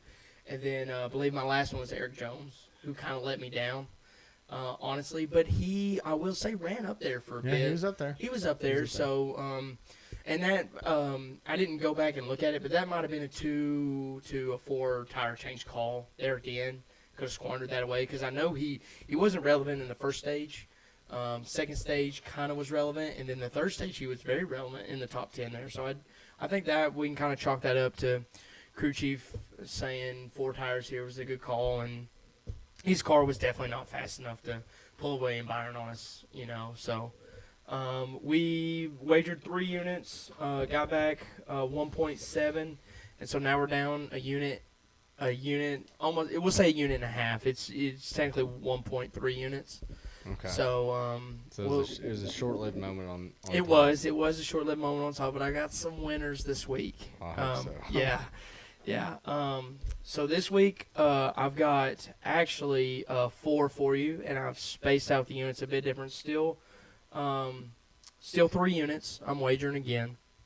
First one I'm gonna start out Ross winner. I think he's picking up where he's left off. He won this. He didn't win the spring race last year, No. but he won the fall one. He has clearly shown he's got speed on a mile and a half. I think they're gonna, or it's not a mile and a half. I guess it's like It's a mile. Yeah, it's like Mile. literally a mile. So, I think he's gonna be there. He's plus 800, tad bit of a value pick, but half a unit Okay. on Ross. Next one I got. This one you might find interesting. Josh Berry top 10. Yeah. Now I say Okay. this. Yeah. The The odds last. have got to be insane. Okay. Well, they are a little. They're not as crazy as you think, but they're a little wild. So Josh Berry has only been first full-time season in the Cup car. The last time he actually ran this race for Chase, in 2023, Finished second, finished 10th. 10th. Okay. Finished 10th Okay. in this race. His very first race in that Cup car, finished 10th. It was plus 320. That's definitely a value pick for me. Okay. But I put half a unit on it too. I really think that he is going to be up there. I mean, he finished him and Noah at the end of Vegas. Were there. Yeah, that was So- one of my standouts I missed. Was I think Noah finished 6th. Yeah. Yeah. Noah finished SHR sixth. might be back. They might be back. So to me, Josh Berry has shown that he can go into that Hendrick car, which to me, yes, is probably a tad bit better than the SHR cars right now. But I mean, showing what they did at Vegas, they might be back. So I picked that one. The next one I picked was another matchup. So my matchup won last week. This matchup was Noah versus Josh Berry. I picked Josh. Noah has terrible finishes at this track. He's not been good. Granted, he's only raced it like once per se, but I think Josh was minus 126. I'm gonna put a whole unit on that. I think that's our bread and butter right there that's going to get us where we need. So what does that give you? Like $1 give you what? $1.26? Yes. Okay. No. It would be the opposite of that. So you would, if you bet $5, you would win like You're making less than what you bet. Yeah. Yeah. So if you bet $1, you would win 26 cents around in there. But you get your dollar back. Yes, you get your Okay. dollar back. I'm Okay. sorry. Yeah, You're yeah. right. I'm Yeah, sorry. yeah. I misunderstood. Sorry, that's the way as a non-better, that's why Okay, I do it, yeah. 'cause I'm trying to get my money back. I see. Yeah. I see. I'm sorry. I misunderstood. But yes. Okay. So you would win 26 Okay. cents. Yeah, if you would win your net. Your net. Yeah. Yes. You would win $1.26 back. Right. My bad. Yeah. And then so that's the one I got there, and then the last one, that was one unit. The last one, Ryan Blaney, top 5. I think that's strong. I was hoping you'd put Blaney in there because he's so good at Phoenix. Yes, he last 6 races. If you look at that, his average finish is 4th in the last 6 races. So Almost a lot. yeah, it's almost a lock. It's minus 110. So really? even, yeah, So they're onto it. yeah, they're onto it. But throw you a whole unit on there. If you want to get spicy, throw you a unit and a half. But hopefully, I'm trying to also kind of pick these to where we can run it all the way. You know, I'm not picking 3 winners and hoping one of those wins. You know, and going from there. So honestly, if we have a great day, Ross could win, Blaney could finish 2nd, Josh Berry could finish 9th, and Noah Greskin could finish 15th. Right. You know, and Yeah. everything hits. We have a great day. I mean, of course, the big one we want to hit is Ross to win. That's going to make us the most money. Yeah, that would be insane. Yeah. But as long as Noah Blaney hits, we're even. We're back up again, and we're restarting. So that's my 4 picks this week. I'm pretty confident. Okay. Yeah. Well, we're not in a big hole. No, we're not in a big hole. We've been down before. Right. We've been down before. What were we down? We were down over 2 units before. Yes. Yeah. Yeah. 2.5. Yeah. 2.5. So we'll dig you back After out. Daytona. Yeah, So, we'll dig you back out if you Yes. just follow Stay with with us. us. Stay with me. So. Okay. I like all those. I didn't have anything for you. I was gonna say Ryan Blaney. I didn't look at the odds or anything, but I'm glad you threw him in there. So Yeah, All I right. think it's too good to pass up. So we got Ross is a winner plus 800. We're gonna put a half a unit. Yep. We got Josh Berry for a top 10. He's plus 320. Yeah. We're gonna put half a unit. Mm-hmm. And then on a matchup, Noah versus Josh, we picked Josh at Mhm. minus 126. We're gonna Mhm. do a full unit. Yep. And then Ryan Blaney top 5 minus 110. I mean they're on to him. Yeah. I think they know too.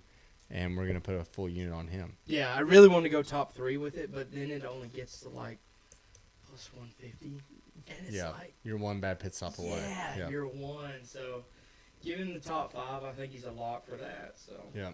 yeah. No, I like those. I think those are strong. So Yeah, hopefully we can get out of our hole a little that's bit. right. That's what we need. That's what we Perfect. need. All right. Well, I appreciate that. Those are good bets. I appreciate you keeping up with it. So we're only down, like you said, 1.3. You want to call it 1.5? Yeah, we can call Yeah, it we'll call it 1.5. 1.5. So just Yeah. to make us look better when we dig out of it. Yeah, that's So, right. That's All right. right, we're down 1.5. We got a long season to go, and I think you'll put us up.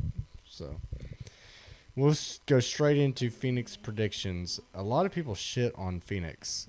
Do you like Phoenix? Do you think it's a good track? Yeah, I mean, I'm biased to it because my boy Kevin has been Right. Yeah. Dominated. dominated Yeah. that track. He's been so good there for so long. I like the racing there. I think the dog leg's kind of cool. I do. I- Yeah. That when you get a restart and they just start. Yeah, So they basically, fan out yeah, 6, 7 wide. So you have to cross the start finish line above the yellow line. Yep. And then it's game on. Yes. It's game. And I mean, we've had so many crazy moments from that. Yeah, I mean, I- that's just. I think people don't give it. It's a little underestimated sometimes. You know, it's Yeah. under the radar. It's I a think so, really too. good track. They haven't done much to it, and it hasn't really changed. And with the lines they let you run, I think it's really fun to watch. You can Yeah. run that top high or that high groove and still kind of be fast, or you can run low and see what you Yeah. get from There's- there. You know, there's- just there's cut a lot this of- corner. There's a lot of options, and I Yeah. think once again people can say you can't pass, but I guarantee it's going to be another one of those races where if you have a fast car, there'll be people moving through the field. Yes. Do you think that this race shows anything for the championship race? Yes, I do. Okay. I do. I mean, I just think these guys are. I think it shows maybe not who's going to win, but who is projected to win it. You know what I mean? So if Blaney comes out and wins it, they're going to go, okay, that's who we got to beat. Because, I mean, Yeah, that's to what me, they say every year, and then that person never wins the championship race. you're right. But wasn't this year, the last year was the first time ever that we had not had a dude actually win the race that was in the playoffs. Since the playoff format in yeah. 14. Okay. Yeah. Okay. Yeah. So, And I'll give you my opinion on that. But but yeah. that's interesting to me too. That's the first time it's happened. So I think this race tells a lot on what lines to run, what setups you're running. Maybe Ross know what won it in the fall. He knows Yeah. what's won it in the Yeah. fall, which is a different bit. It's a Yeah. little different track temp. It is a finishing different at track a different temp. time of the day. Exactly. But I also think maybe he takes maybe just takes approach to see what the track temp would be like in the fall, and they're just running it to see what they're going to get from their fall cart. You know what I mean? So we don't Yeah. know their mindset of what they're running or how they're taking this into consideration, but I do think it tells us a lot. Personally, I do. I'll give you my opinion on it. So I think since this format, and you can kind of go back to 2000. What's the first year Tony won his championship with SHR? 2011. Yeah, 2011 or 2012. It was 11 because 12 was Okay. Brad. Okay. So 2011, if I remember right, Tony had some kind of penalty or had to go to the back, whether he had a flat tire or a penalty, I can't remember. Well, Tony had always been good to people at that time in his career. Yeah. Had been good to people, and Carl was up there leading or top 5, I can't remember, and was slicing and dicing to the field because people were letting him go.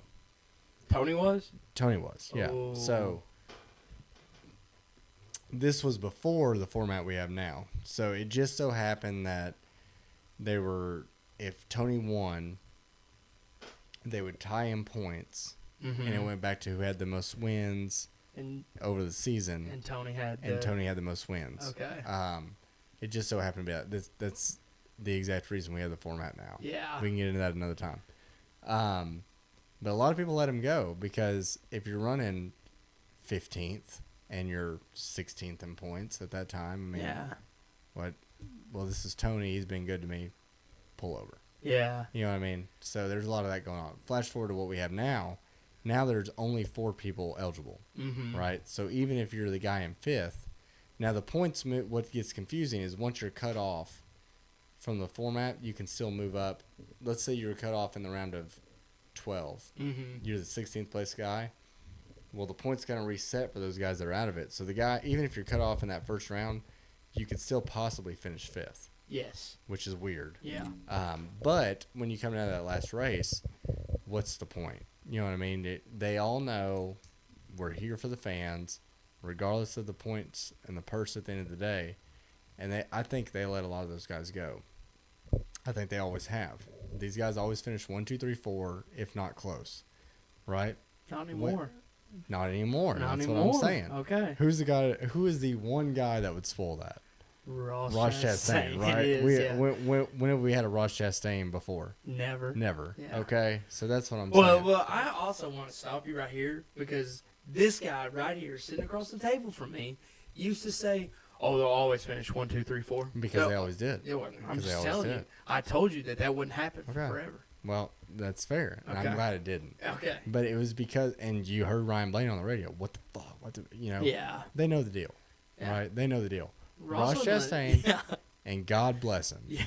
God bless him. Somebody had to do it. spoiled the show. Yeah. And I'm glad he did. And you can see even how the media treated it. They didn't show him for 20 minutes after the It was. checkered flag It was came. bad. So, like, what do you do?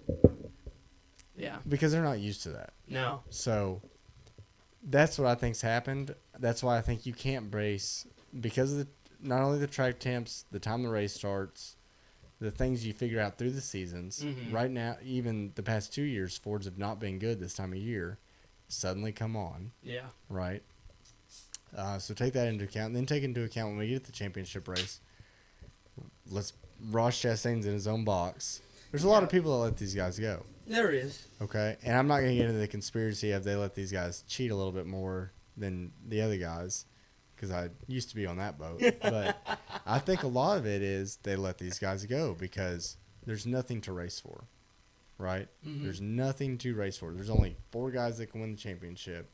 At that point, you're pretty much locked where you are in points unless something crazy happens. So if you're running your ass off for 7th place Yeah, who cares? and the guy that's 4th in points is coming through, you just let him go. yeah. And that's what I think happened. Unless you're Ross Chastain air blocking the fuck out of the guy in second. And good for him. Good for him, man. I think that gave it legitimacy. I really do. So I don't think, personally, We tell anything. I don't think this says anything because, and I could be wrong, but I don't know anybody that's won the Spring Phoenix race that's ended up winning the championship. And again, I'm not getting at that the winner's going to win the championship. Yeah. That's not what I was getting at. But I do think these teams do use it as some type of test run. And they Like, might. might. They're big swinging it. They're like, okay, hey, this is actually going to fare. If we run this lap time, this is going to fare better in the fall Yeah. at this track temp or something like that. I don't But know. to That but may to be that, stretching it. no, I think if you're Kyle Larson, probably. Yeah, If you're Brad Keselowski, probably not. you're trying to win that race. Yes. Because if you're someone like Brad Keselowski, I'm sorry, but there is a chance that you're in the Final 4. There's a chance, right? No, there is a chance. Yeah. It's Do you know? minuscule. Do you know that right now? No. No. No. But does Kyle Larson? Yes. Yes. Yes. Yeah. I mean, Mm-hmm. you come out of I the see gate. that. You're so it's, Yeah. and that's a little bit of the fun of it too. Is like you said, there might be different strategies on how we approach this race. Yeah. There will be. But I don't think you can show. I don't think this race, because of that, in my opinion, this race does nothing for the fall championship race. Okay.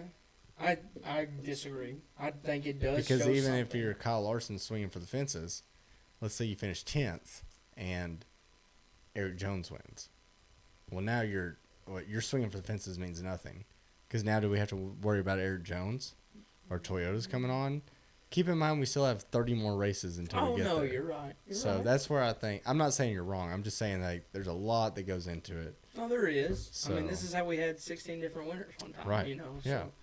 But then again, I mean, wait, if Kyle Larson wins it, are we gonna be even more worried about him? Yes.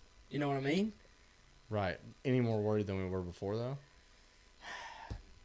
To me, probably not, because he's Kyle Larson. Because there's a handful of guys, let's say, like Larson, Byron, Blaney, Logano, just those guys off the top of my head. If they win this race, it doesn't make them any more of a championship favorite than it already did. Because I already put those guys up there. Yeah. Yeah. So I see what that's you're my saying. opinion. That's my I opinion. see I'm what not. you're saying. That's not a science, right? No, that's it's not a That's science. just where I'm. But It's just, to me, this spring Phoenix race, I wish they would just run Phoenix once a year. I think that would make it way more fun. Make it a lot more fun. Because then we wouldn't have to have this discussion. We wouldn't have this discussion No, we wouldn't. that we don't know what we're talking about. Yeah, that we don't. Yeah. So, Yeah, and neither you're do the right. people that do this for a living either. No. You know what I mean? Like they No. don't know either. No, we're not in those meeting rooms. We don't know No. we don't know what they're No. setting their car And up to do. once again, it's a different track temp. For all we know, NASCAR could change the package by then. Yeah. You know Oh, what I mean? 100%. So, yeah. But I'm looking forward to it. I think the restarts alone will be. You got someone like Ross up there. Yeah. It's Yeah, going to be exciting. Imagine if he restarts 7th on Yeah. the inside, gets Well, a run on the you bottom. got to think. I mean, What was it? 2022 championship race. Chase Elliott tried to block Ross Chastain, and yes. Ross said, "I'm sorry. Yeah. Like I'll put you in the wall." Yeah, I don't And he care. did, and he did. So, Yeah. and Ross is going to race every race just like that. Mm-hmm. So, it could be really, really exciting. That's why he's winning, Bo. Yeah, and I hope he does. Yeah. I hope he does. Because I'm like you. You said a couple weeks ago, if he gets an early win, Yeah. game on. Dude, Game I'm on. telling you, that's it. If once Ross gets a win, whole unit on Ross Yeah. to win the championship. I don't know why, especially if it's early. Because you think he's records or checkers now. yeah, I mean, Oh, you you- give him a win early, yeah, he's going for it. yeah. And we may never bet on him in the regular season again. Yeah, We yeah. may not. No, I but mean, we'll regret it when we don't. yeah, well, you're right. Because he's he'll- either going to win them all or win nothing. Yeah. But I'm excited. I mean, regardless of what other people will say about Phoenix, I mean, it's I think it's cool to start with. I hated starting with 2 super speedways when I saw the schedule, but now I'm invested. Yep. I'm excited, and I'm like, okay, well now we saw a mile and a half. Okay, that's Yeah. cool. Now we're gonna see what we now consider short track. Okay, what's gonna go on here? Yes. So we'll see how it goes, but I think we're about ready to close it up. Do you have a stupid question for me? I got a stupid question for you Okay. this week. Can we not shift in the corners? It'd be great. Yeah. It'd be great, wouldn't it? Wouldn't it? Yeah. Okay. To me, it seems simple. Yeah. This is a new phenomenon. It seems right? simple to me too. So we went from a 4-speed to a 5-speed. Five-speed. We went from what we have a differential like on our pickups and everything. We went to a transaxle. We've lowered horsepower. We've lowered RPMs. That's kind of our overview of how we got here. So now we're just stuck in between, where we can be. So I don't know why they can't put different gearing in that transaxle. Yeah. I don't know why. This is kind of dumb, I guess, but when we go to a Martinsville, block out 5th gear. Well, no, I'm sorry. They're already not using 5th gear at Martinsville because that's what Ross grabbed when he hit the wall. Yeah. They're using 3rd and 4th. So can we block out 4th gear? But does that mean we're going to be rev limiting in the straightaways? I don't know. The simple theory to me would be to just change the gearbox. Yes. Change the gearing. Why does the gearbox have to be the same? It was never the same per racetrack I don't, anyway, was I don't it? know. I mean- well, per racetrack, it was standardized, I believe. Okay. But still, they played with it every They time. played with it. Yeah, so I don't know why we can't change the gearing in the transaxle. I don't know. To me, it seems so simple, and it would solve so many problems. So many problems. Yeah, I we're think shifting to that's- Darlington. That may go back into our tire wear issue. Yeah. When you're, I just don't know. I think it's ridiculous that we're letting these dudes they're not even have to use the brake anymore. Nope. You're just No. Well, and a lot of what they're doing, places like Martinsville, is they're just overdriving the corner. Yep. And where you used to would have had to slam the brakes, slide up, lose momentum, when you downshift, you have all those extra RPMs. Yep. You drive off the corner. Drive off the corner. And there's a lot of things, like we talk about the air blocking. That's new NASCAR, right? That's what we do. I'm sorry, but shifting at Martinsville is not new NASCAR. No. That needs to to be go away. Gone. Yep. Yeah. So I don't know. To me, you're asking a stupid question to a stupid person, but to me, it's a really, really simple fix. And you just change the gearing, Change the gearbox. in the transaxle, and I know that's not the same ring and pinion that we had on the old cars, but there's still gears in there, right? Yeah. I mean, and maybe if we increase the RPMs, I know they don't want to do that because they want the engines to last. Increase horsepower, I know they don't want to do that. Okay. Change the gearing in the transaxle. Yeah. And get it done. And we had all these tests, and they tried aero stuff. And I'm sorry, but there's not enough aero at short tracks to overcome the speed that they're hitting to downshift. Mm-hmm. There's not enough aero you can do to change that. It's a mechanical problem, Yeah. and I don't know why they can't change it. And you don't need aero at those tracks. No, not really. Yeah. I mean, somewhat. It's definitely important, right? But it's not Talladega, Daytona. Exactly. That's Yeah. all I'm saying. Yeah, it's I not. mean, But in their mind, they're like, well, let's start with aero. They changed that diffuser and everything, and yeah. I think they just really, really, in my opinion, they came out with all these standardized parts, right? Here's your standardized transaxle. Here's what's going to cost. Here's who's making it. Here's the exact specs on it. And they don't want to change that because we're only, it's our 3rd year. We're only 2 years in, Yeah. and they don't want to redo all that. But Lazy. yeah, That's what I'm it's calling lazy, and they're going to say it's cost savings or whatever. Whatever. I'm sorry. There's no point. Hendrick will pay it. Well, there's no point in saving costs if the product's so dog shit that we don't want to watch it. Exactly. So it's with chicken or the egg, right? Yep. It's But, stupid. I don't- That was my stupid question of the week. Yeah. Like, why just... I wish I had a better answer for you. yeah. I just don't. I'm like you. I don't know why. yeah. It's stupid. Like, and I'll compare it to iRacing. Like, when you don't... when you're in the ARCA car, you don't shift in the corners. Because it's impossible. You're running 4 gears. Yeah. You're running wide open. You're either, trail braking or you're going in there hot or just letting off and letting it roll through the corner. We don't Yeah. roll through a corner at all anymore. No. Like you said, we either run it so high that we can trans brake it down and then get drive off and exit, or we're braking a little bit and still shifting. Yeah. So it's Yeah, and we went to a 5-speed to match a production car. Production cars that don't even come in stick shift anymore. Yes. And that's another overview. Like, I could give 2 shits less if this car looks like a production car. Yes. Just make it a race car. Who cares? I want it to be a race car. And I've heard from even some of my friends personally, they're like, I don't watch NASCAR anymore because they don't take the cars from the showroom and drive them anymore. Yeah. We don't want to see that. Well, and my argument to that would be when NASCAR was at its absolute peak in the early to mid 2000s, all the cars looked the same. Yeah. I mean, the same. They all looked like this. Like that. Right? And they either Except had a instead of Ford a bow logo. tie, it had a Ford. Yeah. Or it had a Dodge. Yeah. And I mean, that's when NASCAR was at its peak. So pick your battles. Yeah. Yeah, I don't know.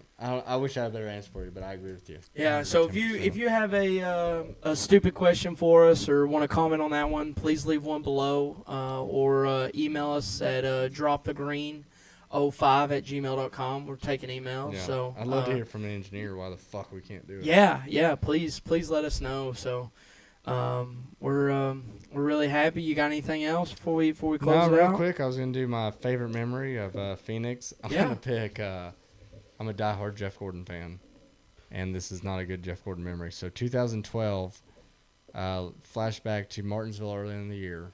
Hendrick was going for their 200th win. Okay. And so Rick Hendrick, the weekend of Martinsville, several years before that, lost his son and some team members in a plane crash the weekend of Martinsville. Wow. Huge deal. And they were about to get their 200th win at Martinsville that year. Just storybook. NASCAR, we always talk about storybook. Yeah. Jimmy's on the outside, Jeff's on the inside. Late race restart, they had it made. And Clint Boyer makes it 3 wide and takes them both out. Dang. So that kind of pisses them off. Right? Yeah. Hey, Clint Boyer's trying to win the race. They have a few other run-ins. Yada, yada. We go all the way to Phoenix. We're in the playoffs. This is the next to last race. Clint is somewhat in the playoff picture. Brad's still kind of winning. And Clint kind of runs Jeff into the wall a little bit. Nothing crazy. Nothing compared to what we see today. Okay. This is a different racing. Okay. Runs into the wall. Jeff goes and pits and says, F that guy. What? He's not going to do that to me anymore. Comes back on the track. Clint Boyer's running, I believe, second. He's running second. He's a handful of points out of the lead of the championship. Wrecks him. Oh. Waits on him on the track. Like, smashing the brake. Wrecks him. Just blatantly wrecks him. And Jeff Gordon's like, I've had enough on the radio. Clint Boyer gets out of his car, runs through the. You've seen it. You've runs seen through the that infield, video. tries to fight Jeff Gordon. Jeff Gordon don't want any bit of it. The funniest thing about this that people don't really know, Jeff Gordon was not suspended. Wow. Because it's Jeff Gordon. It's super shitty, right? Yeah. Super shitty. Was not suspended. Not only was he not suspended, he wins the race the next week. The Chase Elliott error. What do you mean by the Chase Elliott error? What kind of like I think he should have got something for when he comes on the radio at Bristol and goes, "Where's the 5 Oh at?" yeah. It's that same type of move. Well, at least they suspended Chase Elliott when he intentionally wrecked somebody. That's You know what I mean? true. Yeah, but I'm saying like this is even more egregious. Yeah. So they don't even suspend him, and he wins the next race, which is the final race, because Yeah. back then you didn't have to win the race. Mm-hmm. So for some reason back then the champion didn't win the race. Weird. But Jeff Gordon wins the last race of the year, not in the playoffs or not in the championship picture at the time, but not only not suspended but wins the next race. Wow. Yeah, and that is just what I think of when I think of Phoenix. That's cool, man. That's cool. Well, this has been another episode. Drop the Green. We're going to try to close it the way we opened it, and that's with the theme song, so it may give us a little trouble, but I was going to try to fade it in, but it may just... Buy me a ticket, Lord, put